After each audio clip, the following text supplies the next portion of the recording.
vida, chamo aqui o professor Ivo Estudas Pereira, do Ceará. Ele é psicólogo, mestre e doutorando em filosofia pela Universidade Federal do Ceará, autor do livro A Ética do Sentido da Vida, pela editora Ideias Livres, e tradutor da obra A Vontade do Sentido, Fundamentos e Aplicações da Logoterapia, de Viktor Frankl. Lecionou em cursos de especialização e formação em logoterapia no Instituto Geist, no Instituto de Educação e Cultura Viktor Frankl de Ribeirão Preto e na Faculdade Católica de Fortaleza. Atualmente é psicólogo do Instituto Federal de Educação, Ciência e Tecnologia do Ceará, no campus de Aracati. Professor Ivo. Obrigado.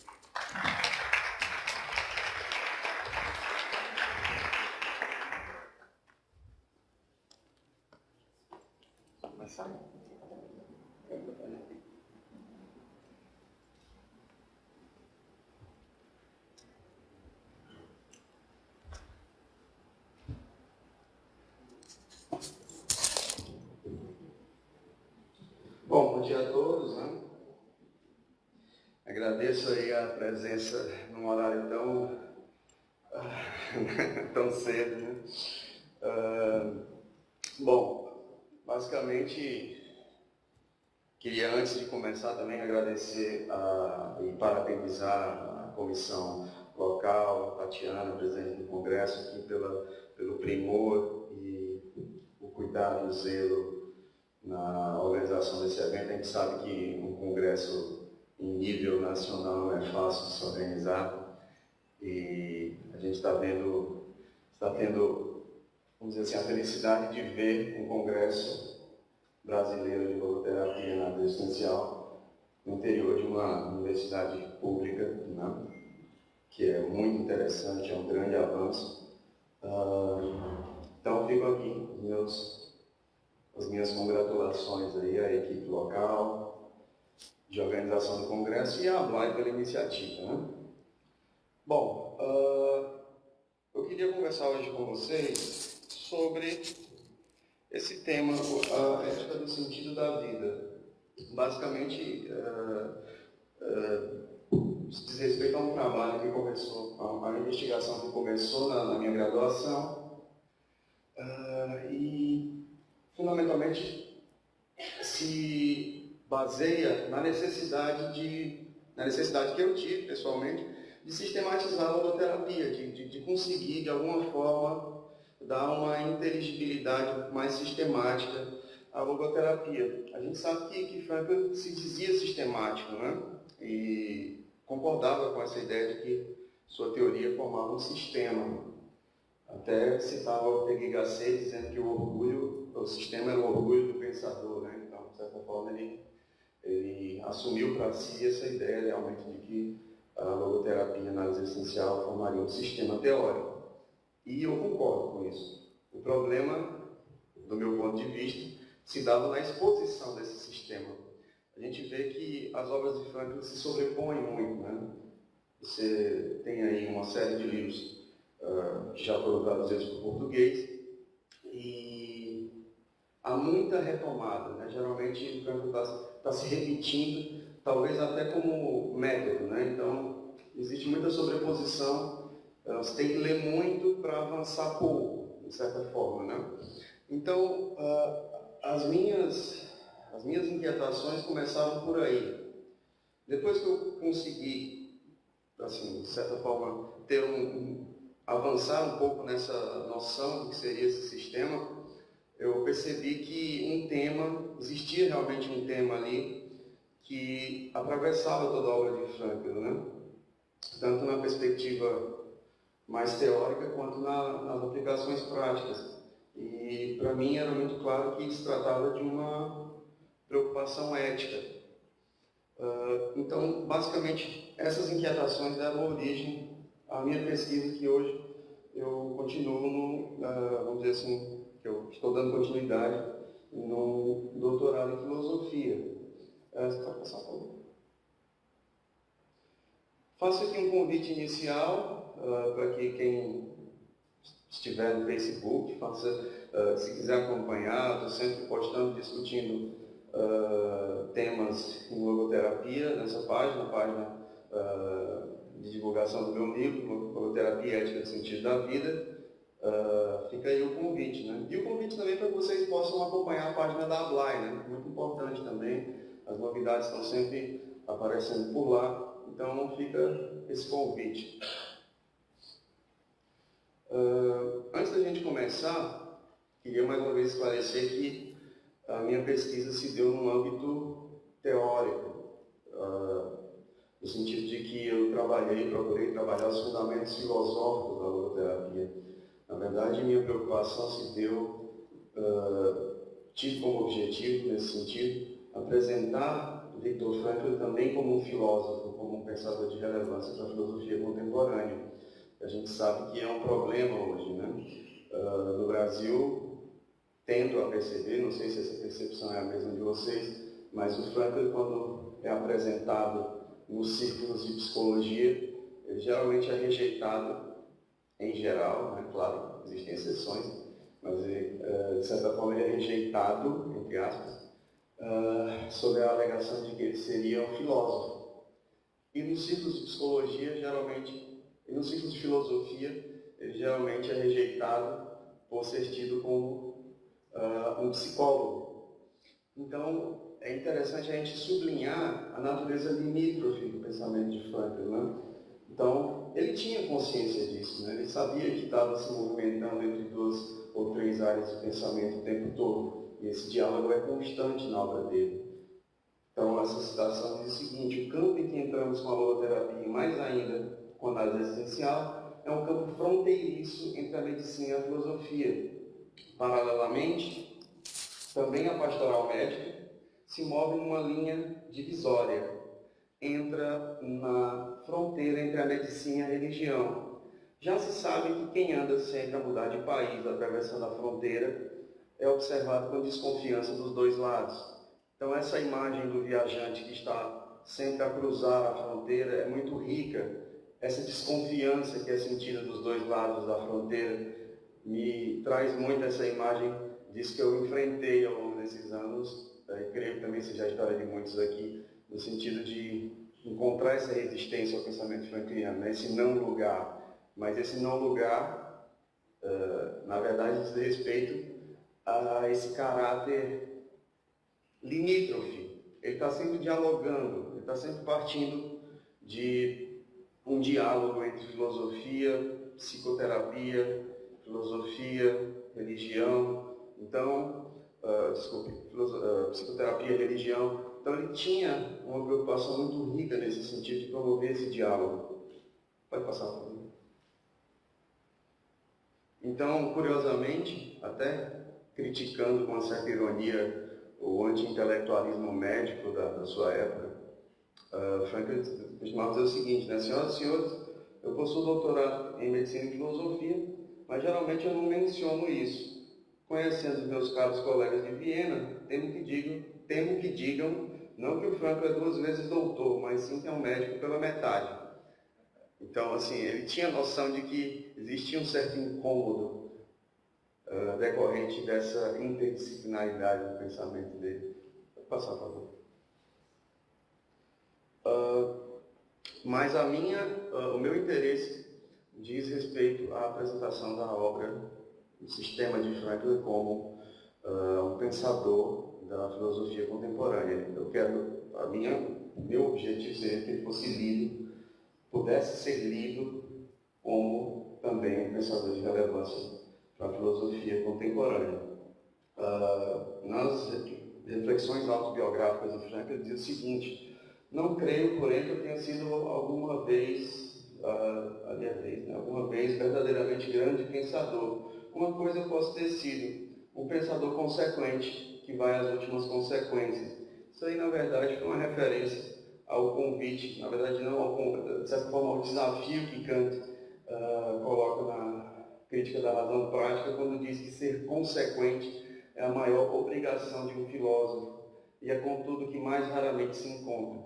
Então, Frankl tinha realmente essa preocupação no rigor da fundamentação de sua obra, e nisso ele fez jus também à sua formação em filosofia. Vou passar, por favor. Bom, para a gente discutir o sistema de Frankl,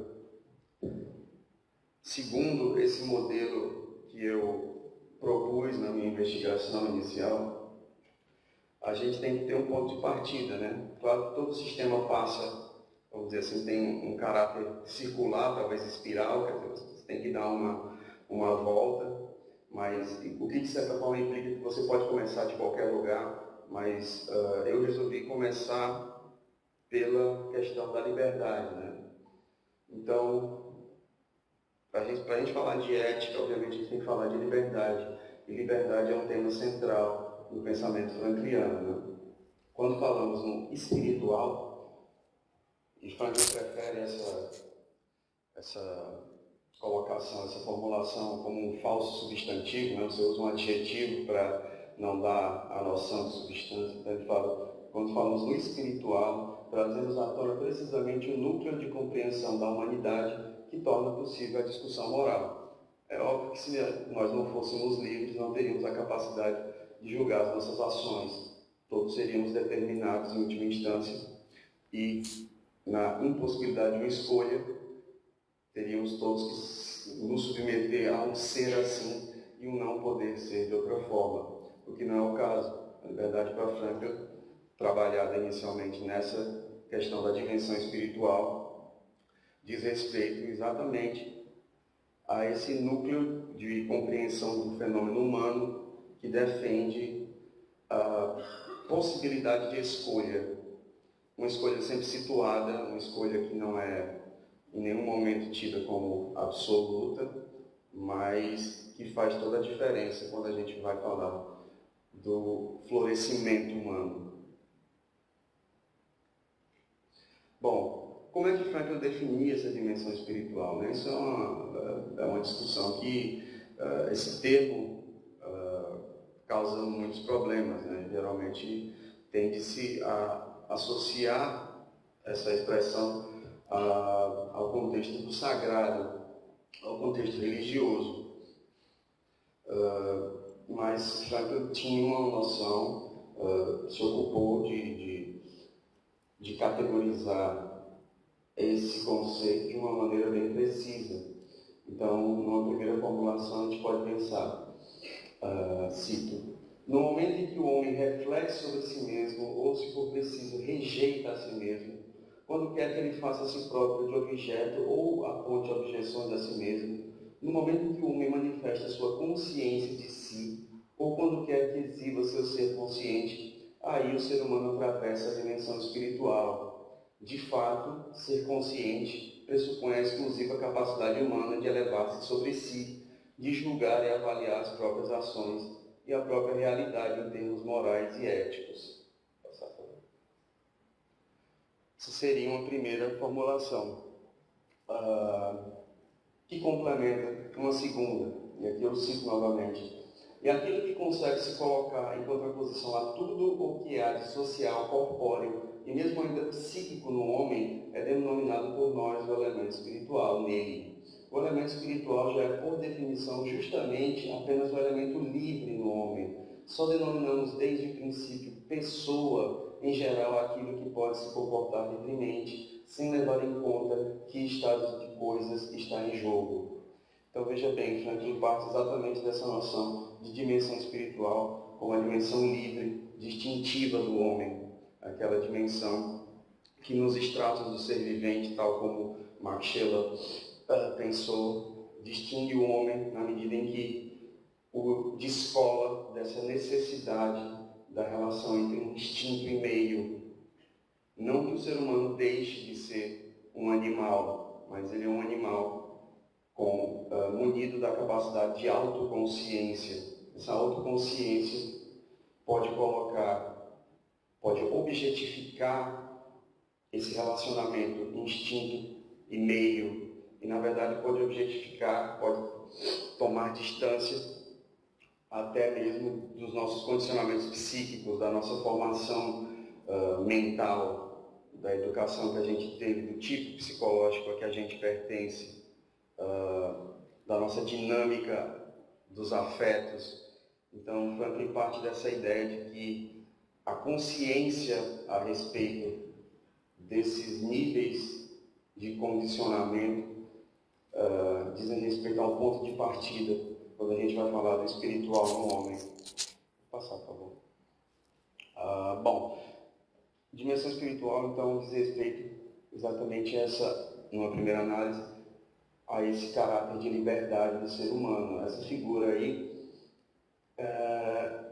talvez seja uma maneira gráfica de representar aquilo que a gente vinha conversando. Quer dizer, se o ser humano é dotado de liberdade, abre-se na sua existência necessariamente a participação num universo de possibilidades, ou seja, a gente participa da necessidade do ter que ser assim, mas de alguma forma a gente também tem residualmente a possibilidade de escolha. Então a gente vê aí no centro um homem com vários caminhos possíveis. Pode passar.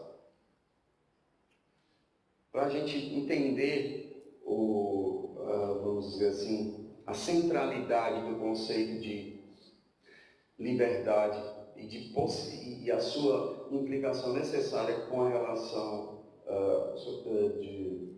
do conceito de possibilidade, a gente tem que entender que isso está no centro da discussão existencialista, né? E aqui eu cito Urbano Ziles, que tem uma obra também sobre existencialismo, eu queria ler para vocês. Por existência entende-se, em geral, um modo de ser próprio do homem no mundo, sempre em uma situação determinada ou concreta, que pode ser analisada em termos de possibilidade. Com Mounier, pode-se dizer que o ser humano nunca é o que é, o que será, o que deseja ser, não o que se é ainda. O termo existência tem a conotação de apelo a sermos a existência que ainda não somos, referindo-se ao homem concreto. A característica da existência humana é estar sempre a caminho, situada frente a novas possibilidades de decisão. Para Kierkegaard, o pai do existencialismo contemporâneo, o universo privado do possível é um universo que asfixia o indivíduo. Esse contexto, vamos dizer assim, esse mini tratado sobre existencialismo, pode muito bem contextualizar a discussão de Franklin.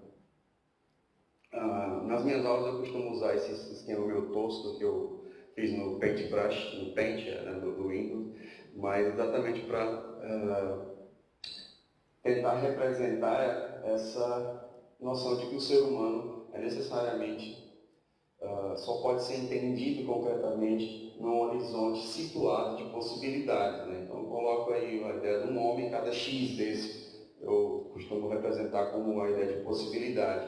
A gente vai retomar esse slide mais à frente, mas é só para que a gente tenha, vamos dizer assim, uma imagem para trabalhar, né?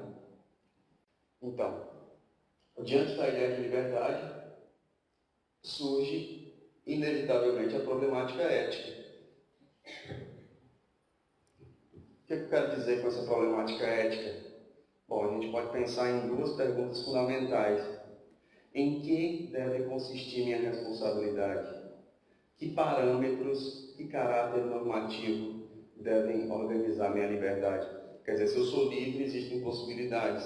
Será que essas possibilidades são indiferentes entre si? Será que existe algum critério que eu possa usar para, em última instância, decidir entre essas possibilidades e fazer assim a minha vida?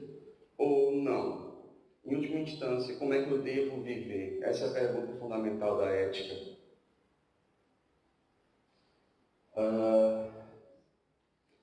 Franklin, então, formula cita, né? Vou citá-lo aqui. Diz o seguinte: nós sabemos desde Heidegger que a existência humana é um ser em potencial, ou então, como nós mesmos o formulamos, o ser humano é essencialmente facultativo e não factual. Ou seja, o ser humano participa do universo da possibilidade. O ser humano participa, é marcado, é atravessado pela liberdade. Bom, a nossa hipótese diz respeito exatamente à ideia de que a logoterapia, enquanto escola psicoterápica, ela foi pensada a partir de um projeto antropológico que se liga irrecusavelmente ao problema da ética. E aí a gente está falando de uma relação necessária, né? Não se pode falar de uma visão de homem sem uma concepção valorada de agir humano, nem vice-versa, elas constituem categorias mutuamente necessárias. Quer dizer, se eu tenho uma imagem de homem, necessariamente eu tenho que pressupor, ou ao menos imaginar que existe um curso de ação desejável, que de alguma forma eu posso pensar a problemática ética na medida em que eu defenda um determinado parâmetro a respeito de como organizar a minha liberdade e, em última instância, como viver a minha vida. Diziam os filósofos éticos antigos que a primeira pergunta que os homens se fazem não é o porquê ou o que é o ser, mas o que devo fazer. A primeira pergunta pela ética não significa que o fundamento do humano seja a ética. Ao contrário, o fundamento da ética é a antropologia. Volkmann é um autor que tratou uma sua dissertação de mestrado sobre Max Scheler. Ele estava se referindo a Max Scheler. E essa citação cabe bem ao pensamento frankliano. Na verdade, a gente pensa a ética a partir da antropologia, não o contrário. Então, a nosso ver, a novidade fundamental da logoterapia enquanto sistema psicológico foi exatamente a de introduzir e articular uma visão de homem tomado enquanto integrante de um universo moral que guarda uma relação direta com o sentido da vida do indivíduo. Ou seja, eu não posso pensar uma vida significativa apartada de um contexto ético, ou seja, dissociadamente de uma determinada concepção moral, exatamente na medida em que eu estou partindo da ideia de liberdade. Mas será que essas possibilidades que estão implicadas na ideia de liberdade, elas são indiferentes entre si? Como é que Frankl pensa essa ideia de organização dessa liberdade? Passar. Bom, para o Frankl, a liberdade se orienta ao sentido. Como um ser livre, o homem é um ser que decide livremente. Com isso, nós nos afastamos uma vez mais da concepção existencialista comum do homem como um ser meramente livre, pois no ser livre ainda não está contido nenhum para quê da liberdade, enquanto no decidir, o pelo que e o contra o que da decisão já são, com certeza, concomitantemente dados, justamente um mundo objetivo do sentido e dos valores, e em verdade esse mundo como um mundo ordenado, ou seja, tão correto quanto um cosmos. Aqui, de fato, a gente pode ver a herança, mais uma vez, de Max Scheler na obra de Frankl, quando ele está dizendo aqui que ele se afasta da concepção do ser humano como meramente livre, ele já está afirmando uma posição ética quando ele diz, olha, as possibilidades que se apresentam ao homem não são indiferentes entre si. Por quê? Porque exatamente no interior dessas possibilidades eu sou atravessado por um mundo do sentido e dos valores, e que esse mundo se organiza de uma maneira hierárquica, no sentido de um cosmos, né, de uma organização, existe uma ordem ali. Então, como é que Frankl entende a questão do sentido? A possibilidade que figura como mais alta, a mais valiosa em tal ordem, Frankl referiu-se como sentido, e aqui eu cito Langer, pois aquela possibilidade que, pelo seu valor e significado, foi apreendida como a possibilidade de maior valor numa determinada situação, encerra em si a plenitude do ser atual, constituindo o sentido da situação. Eu vou pedir só que você volte alguns slides até aquela figura do X, do homem com X, para voltar mais. Pronto, aí. Então, se a gente pensasse o ser humano como meramente livre, tal como Frankl disse afastar, a gente poderia pensar isso na figura da esquerda, quer dizer, um homem imerso imerso num universo de possibilidades indiferentes entre si. Mas o que o Frankl está defendendo é exatamente o oposto. E a gente está imerso historicamente na nossa historicidade, na nossa concretude da existência, nesse horizonte de possibilidades, mas essas possibilidades não são indiferentes. A gente está o tempo todo tomando parte numa hierarquia de dignidade de vir a ser. Cada uma dessas possibilidades é intuída pela nossa consciência segundo uma ordem de dignidade de vir a ser. Ou seja, são possibilidades que não são indiferentes entre si. E a gente intui essas possibilidades segundo a nossa consciência moral de maneira a sempre se orientar para o sentido. E o sentido para frente diz respeito a essa possibilidade mais alta, essa possibilidade de maior valor, de maior dignidade de vir a ser. Pode voltar para aqui, por favor. Pode passar, pode passar. Pode passar? Ah, não, pode não. Não, pode voltar, desculpa. Volta só mais uma. Ah, tá, ok. Não, então uma para frente. Então, mais uma vez, a nossa liberdade se orienta para o sentido. O sentido, para Franklin, diz respeito ao para quê da liberdade.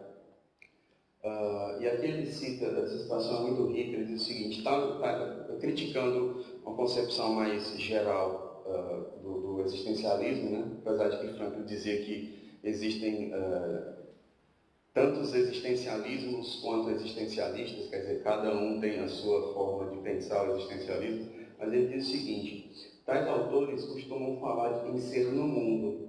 No entanto, para entender tal categoria corretamente, deve-se reconhecer que ser humano significa estar profundamente enredado em uma situação e confrontado com um mundo cuja objetividade e cuja realidade não são prejudicadas por esse ser que é do mundo. Ele está tentando exatamente combater esse subjetivismo, essa ideia de que essas possibilidades que se apresentam à nossa liberdade, elas são ficções psicológicas, seriam criadas pelo sujeito, como se o sujeito também tivesse a capacidade de hierarquizar essa ordem de dignidade de vir a ser, como se eu criasse a minha ordem de valor.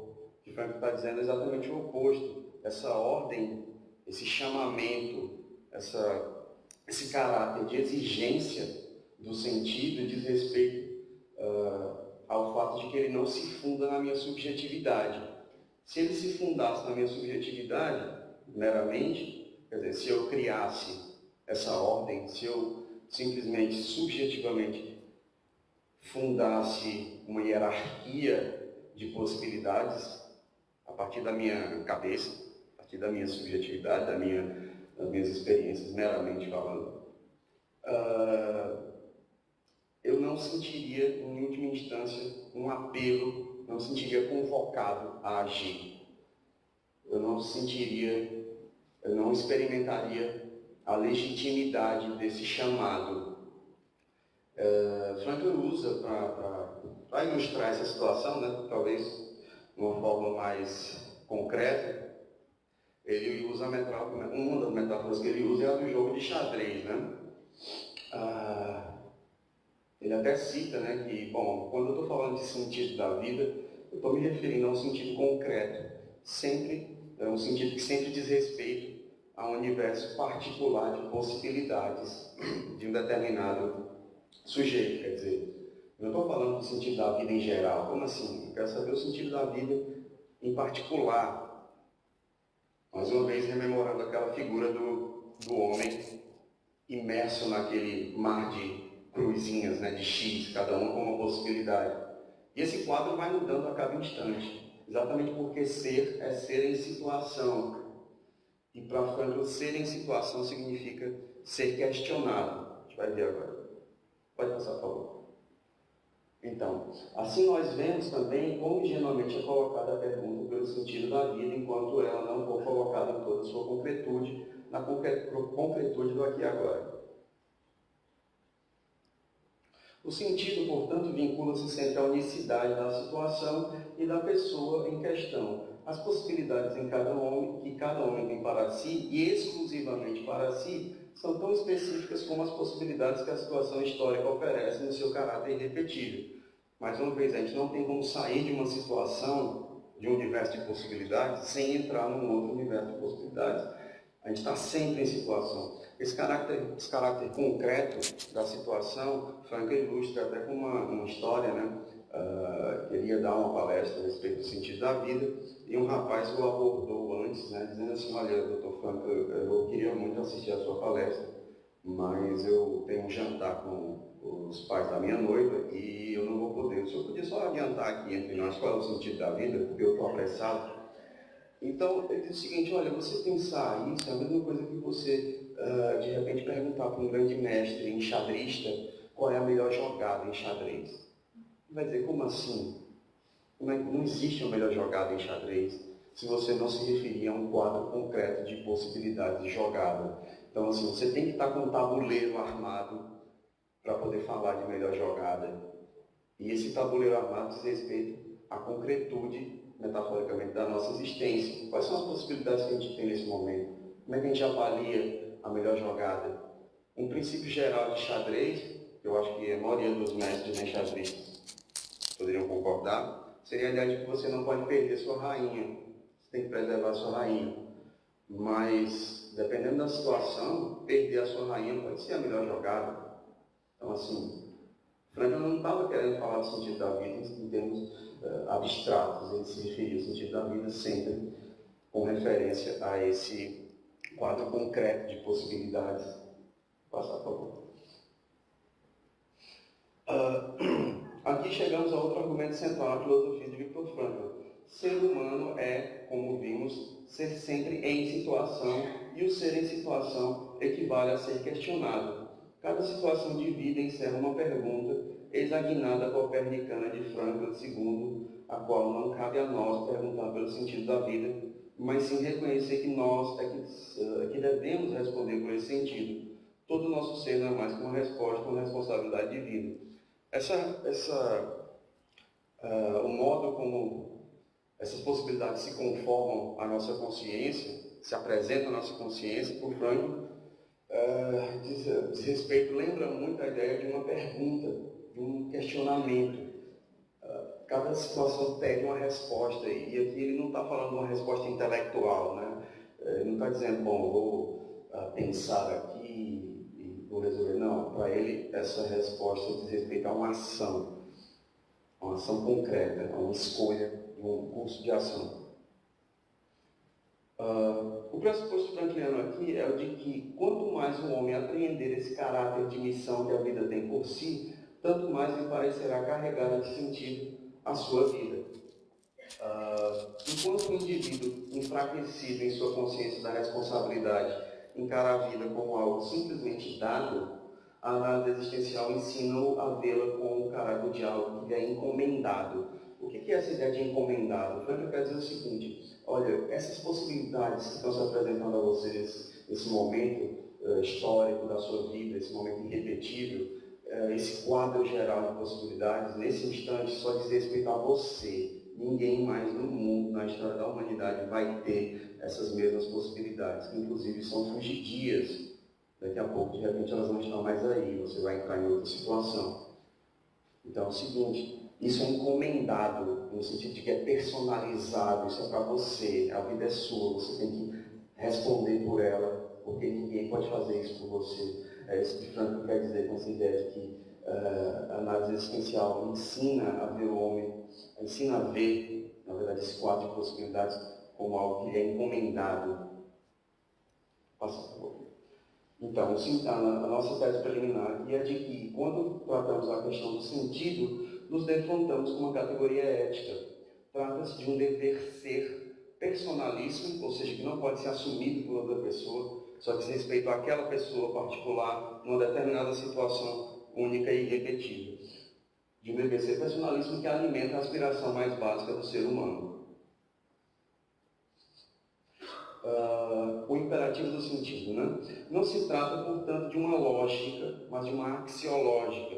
Se o homem é aquele ser que nunca é de fato, mas que sempre chega a ser, na medida em que tem que escolher a todo momento o que vai ser, o que vai vir a ser, Frankl defende que para além do chega a ser o que és, ou do chega a ser o que podes e deve ser, o imperativo que o sentido nos impõe é desta ordem: chega a ser o que só tu podes e deves ser. Ou seja, na unicidade da sua vida, você é irrepresentável. Você não pode colocar ninguém para decidir por você, porque isso já é uma escolha. Só você vai ter essas incumbências ao longo da vida. E esse é o desafio concreto, no sentido como um imperativo. Então, bom, a gente já está quase dando o momento do término, mas vamos tentar correr aqui. Elementos para a gente pensar uma ética. Temos aí 3 elementos fundamentais que devemos explicitar melhor a fim de dar inteligibilidade ética à escola de psicologia de Viktor Frankl. Passar. Primeiro, a gente tem uma imagem do homem, isto é, uma ideia de realização finalista do homem, uma espécie de antropologia teleológica, não é teológica, tá? Teleológica, uma resposta à pergunta que é o homem. O que seria antropologia teleológica? Seria exatamente a ideia de uma imagem de homem animada por uma tendência. O ser humano tende, na sua liberdade, ao sentido. Então, isso é o telos da experiência humana.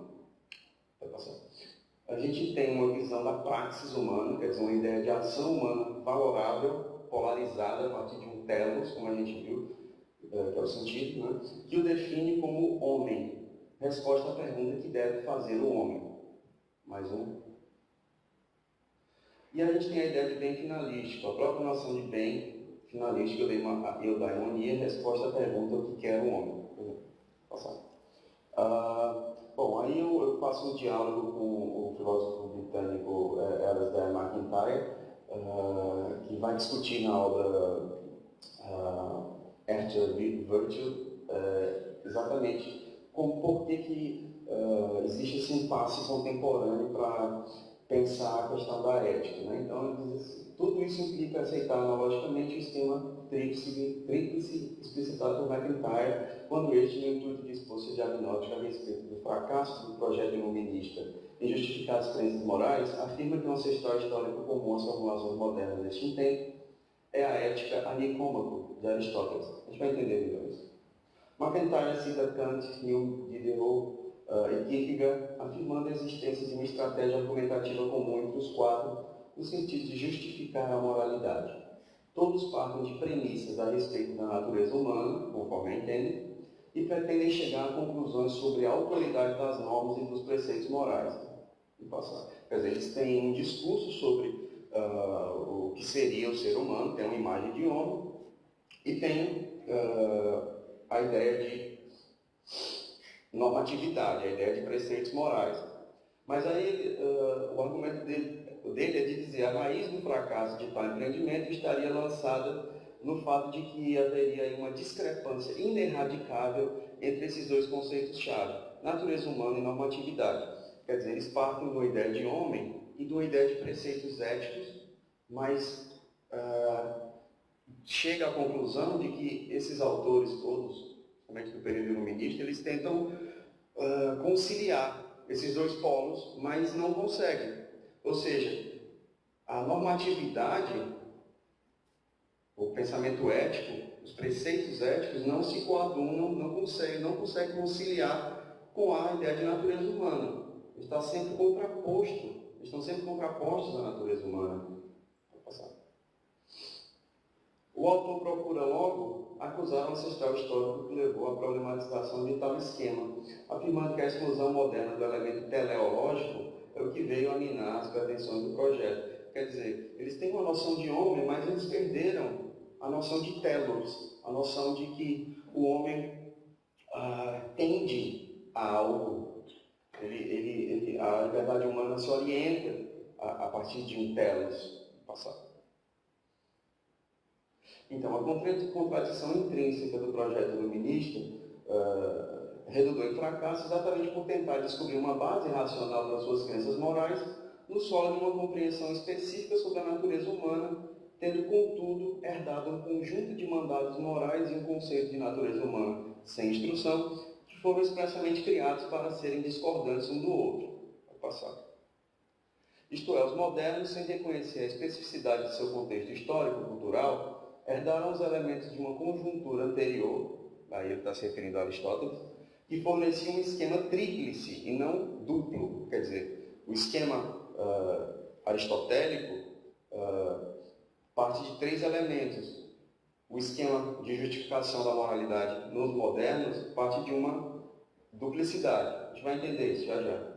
Então, conjuntura anterior fornecia um esquema tríplice para o entendimento da moralidade, mas ao rejeitar um dos componentes da tríade, a saber, o telos humano, eles se viram na tentativa impossível de reconciliar uma ideia de natureza humana sem instrução com o papel dos mandamentos morais. Bom, gente, já deu o meu tempo aqui, eu vou pedir para me estender só uns 2 ou 3 minutos para a gente fechar. Pode passar, só mais uma. Então, o que acontece? Para a gente encerrar, né? Na leitura de MacIntyre, a ética nicômano, raiz do impasse ético contemporâneo, se funda num esquema teleológico que abrange 3 momentos. Quais são os 3 momentos? Natureza humana como é, sem instrução, quer dizer, uma natureza humana bruta, a qual seria discordante do segundo item, que seriam os preceitos éticos, os quais, por sua vez, teriam o papel de transformar essa natureza humana bruta, pela instrução da razão prática, no terceiro elemento, que é a natureza humana como poderia ser se realizasse o seu telos. Ou seja, Aristóteles pensava teleologicamente a ética como um projeto de realização humana, um projeto de florescimento humano. Pode passar. Dentro desse esquema teleológico, há uma diferença fundamental entre o homem como ele é e o homem como ele poderia ser se realizasse a sua natureza essencial. A ética é o saber que pretende capacitar o homem a entender como se dá a transição daquele estado de natureza humana bruta para o estado de natureza humana realizada. A ética, portanto, nesta tese, pressupõe alguma explicação de potência e ato, alguma explicação da essência do homem enquanto animal racional e, sobretudo, algum conhecimento do telos humano.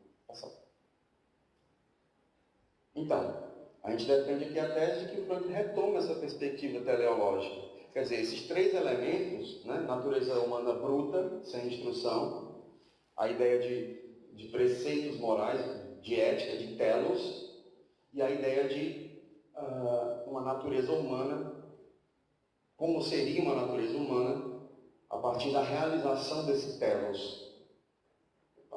Não, aqui, então, a ética, sob esse ponto de vista, carregaria dentro de si a ideia de um projeto de humanidade, quer dizer, a logoterapia é marcada por essa ideia de projeto de humanidade, de florescimento humano. Pode passar, por favor. A gente conclui. A antropologia freudiana não é um desenho fático descritivo sobre o humano, pois a introdução da dimensão espiritual no seu cerne teórico torna irrecusável a noção de um projeto de humanidade que a própria logoterapia, em sua especificidade como campo de saber, pretende ajudar a realizar. Passar. Pode passar, por favor. Mais uma vez, pode passar, para a gente concluir. Então, o sentido, enquanto possibilidade de dever ser encomendada temporalmente a um indivíduo singular, clama pelo ser objetivamente, não como mero reflexo de um mecanismo psíquico que busca o retorno ao estado livre de tensões. Então, aqui eu vou fazer, para a gente concluir, exatamente uma comparação de como o Franklin entende esses 3 elementos, tá? Os 3 elementos que eu falei: natureza humana bruta, sem instrução, o telos humano e a natureza humana como poderia ser se realizasse esse telos. Então vamos lá, retomando o raciocínio de MacIntyre, o primeiro momento do esquema, que acabamos de explicitar, se mostra com bastante clareza na teoria logoterápica. A natureza humana não instruída teria seu correlato nas diversas formas de compreensão do humano por meio de suas realidades não especificamente humanas, a corporal e a psíquica. Franklin está falando o tempo todo de tendências, de alguma forma, desviantes, né? Ele diz que a nossa natureza instintiva tem que ser educada pelo sentido. Passar. Pode passar. Então, a gente sabe das discussões dele a respeito da vontade de prazer, da vontade de poder, então eu vou pular essa parte, pode passar. Então, o sentido ele educa essa realidade instintiva. Isto é, apenas artificialmente é que o homem se transforma num sistema fechado. Bom, essas considerações vocês já conhecem, né? Na verdade, Franklin sempre defendeu que a realidade impulsiva do homem deve ser educada pelo sentido, cuja busca aparece como o telos, aí o segundo elemento, por excelência da experiência humana. Vamos passar. A gente só encerrar. Os preceitos éticos teriam, né, sua correlação com a noção de sentido, que, como a gente viu, é uma categoria ética que vai educar e singularizar para o bem a nossa natureza humana. Pode passar. Pode passar. E essa ideia de homem, como poderia ser se realizasse o seu telos, quer dizer, esse projeto de humanidade. Nesse raciocínio potencial humano está sendo pressuposto, não da melhor maneira, mas em sua pior forma. Razão porque Franklin tem sim uma ideia do terceiro elemento, e aí para a gente fechar, uma ideia do terceiro elemento da teoria, uma noção do homem, como poderia ser se realizasse seu telos. Passar? Pode passar. E essa ideia de homem, de projeto de realização humana, está exatamente na descrição de Franklin a respeito do homem condicionado. Pode passar. O homem incondicionado é, em primeiro lugar, um homem que é o homem em todas as condições e que mesmo nas situações mais desfavoráveis e indignas permanece homem. Homem que em condição alguma renega sua humanidade, mas pelo contrário está com ela de forma incondicional. Vemos que essa definição do homem incondicionado é de caráter ético, corresponde a uma norma moral, não uma média estatística, ou seja, corresponde a um tipo ideal. Bom, gente, eu vou encerrar por aqui, mas eu creio que ao menos consegui introduzir mais ou menos a ideia do argumento de como Franklin, a teoria de Franklin pressupõe uma discussão ética. Quem tiver mais interesse em se aprofundar nesse tema, o meu livro está disponível aí na Livraria do Gás, e eu agradeço a atenção e a paciência de vocês. Obrigado.